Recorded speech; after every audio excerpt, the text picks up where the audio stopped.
반갑습니다. 경매 채널 김도현입니다.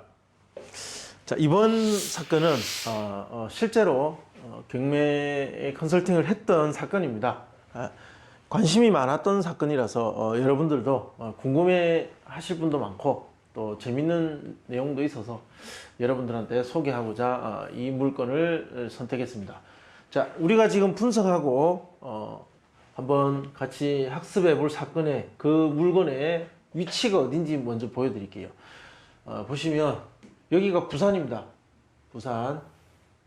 자, 여기 거제도입니다. 자, 거제도가 이렇게 생겼습니다. 여기 거가대교가 있어요. 이렇게. 이 거가대교가 끝나는 지점 밑에 있는 장목면이라는 곳, 여기 위치하고 있습니다. 거제도의 북동쪽, 부산을 바라보는 위치, 거기에 있는 이렇게 생긴 건물입니다. 제법 큰 건물입니다. 연면적 한 600평 정도 되는 4개 층 정도 되는 건물이니까 한 층에 대략 150평 정도 되는 이런 4층의 건물입니다. 좀 어둡게 나와서 잘 안 보실 건데 이 방송을 보시는 분들은 한번 지도 검색을 해가지고 위치가 어딘지, 건물이 어떻게 생겼는지를 먼저 보고, 그리고 그 이후에 사건 분석 과정을 보시면 조금 더 이해하기가 쉬우실 겁니다. 자, 이렇게 생긴 건물, 그리고 어떤 특정 위치에 있다는 것을 제가 말씀드렸고, 자, 이제 사건 내역을 보겠습니다. 굉장히 관심이 많았고 경매 시장에서는 굉장히 주목받았던 사건입니다. 자, 보겠습니다. 창원지방법원 통영지원, 거제도에 소재한 경매 사건은 통영지원에서 처리를 하고 있습니다. 통영지원 사건입니다. 자, 위치 경상남도 거제시 장목면입니다. 아까 보셨다시피 거제도가 이렇게 생겼으면 여기 북정독 쪽에 거가대교가 이렇게 내리고, 그러니까 그 거가대교 내리는 바로 밑에 있는 위치다. 부산에서 비교적 가까운 위치에 있습니다. 자, 물건의 종류는 근린시설, 상가 건물입니다. 건물 면적은 2689제곱미터, 그리고 토지 면적은 12980제곱미터. 상당히 큰 토지와 그리고 건물 연면적입니다. 토지와 건물 일괄 매각이고, 사건 접수는 2019년 2월 21일 됐습니다. 뭐 이제 그런 내용이고요. 감정가는 37억 8,500입니다. 자, 37억 8,580, 76,750원 뭐 이렇게 되어 있습니다. 최저가는 이제 12억 9,800까지 떨어진, 거의 13억 정도까지 최저가가 떨어져 있는 상황입니다. 자, 이렇게까지 많이 유찰됐다. 거의 3분의 1까지 떨어진 이런 이제 상황입니다. 왜 이렇게까지 유찰됐고, 이렇게 많이 유찰되니까 관심도는 굉장히 높았을 것이다. 뭐 전국에서 다 봤겠죠, 이런 물건들은. 2021년 3월 12일 지났습니다. 입찰 예정이었고, 그때 낙찰된 사건입니다. 자, 이렇게 생겼다는 거. 근데 자, 사건 내역 하나를 더 볼 필요가 있습니다. 자, 이것과 같은 사건 아닌가요? 이렇게 보실 수 있는데 사건이 다릅니다. 여기 보시면 사건 번호가 다른데, 같은 물건에 대해서 채권자가 여러 명이 있을 수 있겠죠. 그 여러 명이 있을 수 있는데 그 사람들이 중복해서 경매를 신청한 겁니다. 자, 이런 게 제가 설명을 드릴게요. 이렇게 이해하시면 될 것 같은데, 자, 여기서 해보겠습니다. 자, 보시면 채권자가 여러 명이 있을 수 있습니다. 뭐 채권자 1, 2, 3, 4, 뭐 5, 6, 자, 이렇게 뭐 6명이 있다고 칠게요. 자, 이 건물이 있습니다. 자, 이 건물을 팔아서 이 6명한테 돈을 나눠줘야 됩니다. 그렇죠? 근데 대부분 보면 뭐 첫 번째 근저당권자가 돈을 받고 나면 거의 끝나거나, 또는 뭐 여유가 있다면 한 2번째 정도, 많아야 한 3번째 정도. 그러니까 결국 모두에게 다 채권을 만족시켜 줄 수 있는 그런 상황까지 가는 경매 물건은 잘 없습니다. 보통 보면 보통 1근저당권자가 경매 신청하는 경우가 제일 많죠. 워낙 다양한 경우가 많기 때문에 그것을 여기에 다 풀어서 설명할 수는 없고요. 그냥 아주 일반적인 경우를 예를 들어서 설명드리는 겁니다. 자, 이 물건을 팔아서 돈을 갚아달라고 신청하는 사람은 누구겠습니까? 무조건 1채권자가 하는 거 아니죠. 정확한 답변은 가장 답답한, 빨리 내가 이 돈을 받아야 된다는, 돈을 받을 가능성이 있는 사람 중에 가장 답답한 사람이 경매 신청을 하게 될 겁니다.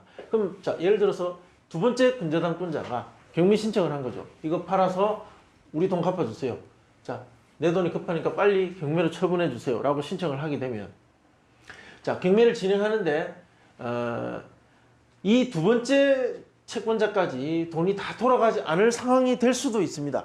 자, 그렇지 않습니까? 조금 전에 보셨던 그런 경매 사건 물건 같은 경우는 너무 많이 유찰되다 보니까 내가 다 받을 수 있을 거라고 생각하고 신청했는데 예상외로 너무 많이 유찰되다 보니까 이 아이도 돈을 다 못 받는 상황까지 가버릴 수 있습니다. 그런 경우에는 이 두 번째 채권자는 아예 돈을 10원도 못 받는 경우가 되겠죠. 자, 이런 경우에 기존에 진행해왔던, 쭉 진행해왔던 경매 절차, 이 경매 절차를 다 취소하고 다시 1번이 또 경매 신청해서 또 처음부터 시작해서 쭉 진행하느냐? 그렇지 않다는 거죠. 예. 2번이 시청해서 진행하다가 1번이 중복해서 경매 신청을 하면 그 진행 시점부터 그대로 연결해서 진행하는 겁니다.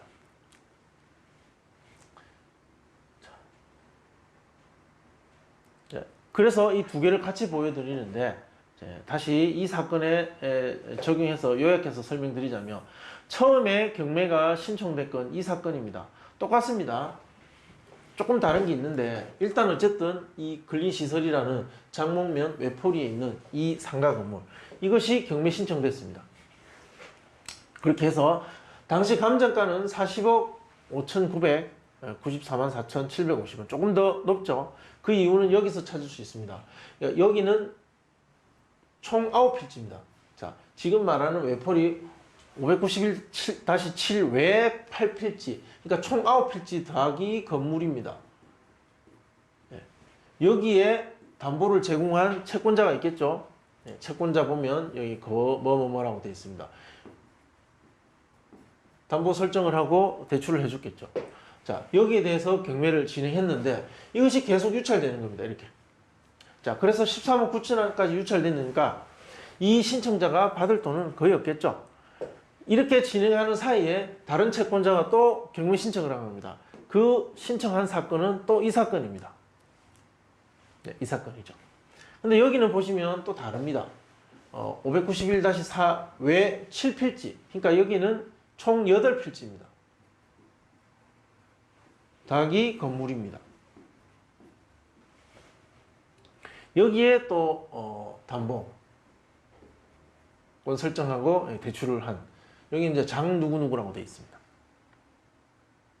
결국 후순위 채권자는 돈을 받을 게 없고 결국 조금 더 앞선 선순위 채권자의 경매 신청으로 결국 매각을 진행하는 겁니다.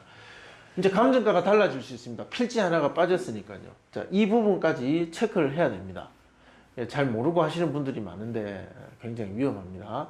자, 그래서 이 사건을 분석할 때는 무엇을 매각하는지 정확하게 물건을 파악하는 일부터 시작해야 됩니다. 자, 우리 대부분 경매 사이트 가면 보통은 사설 어떤 경매 사이트에서 많이 보시는데 정확한 확인을 위해서는 대법원 사이트를 보셔야 됩니다. 자, 거기서 보시면 이렇게 되어 있습니다.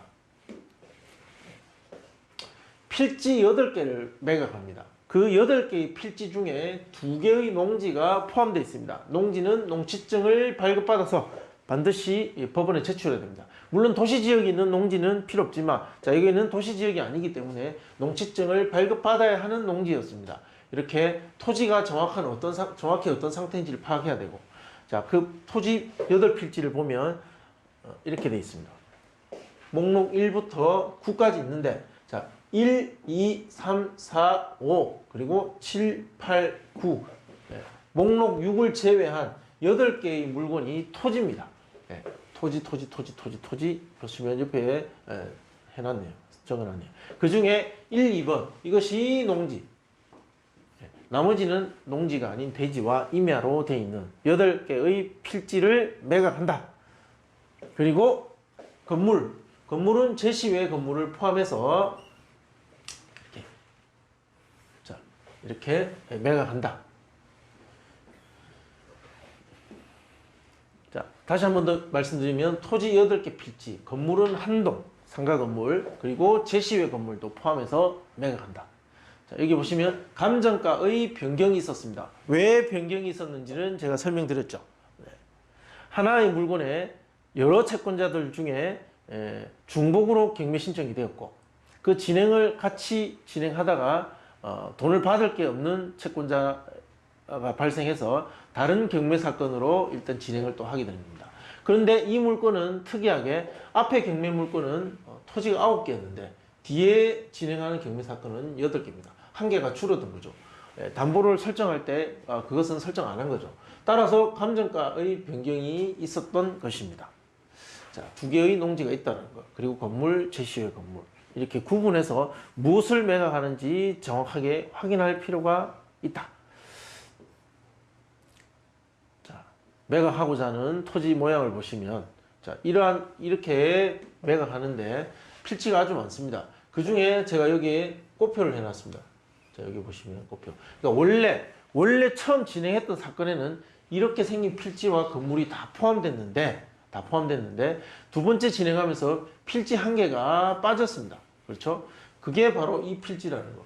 이것이 만약에 이 상가 건물과 토지를 낙찰받아서 사용할 때 굉장히 방해가 되거나 또는 정상적인 사용을 하기 어렵게 만드는 그런 문제를 발생시킨다면 치명적인 하자가 될 수 있습니다.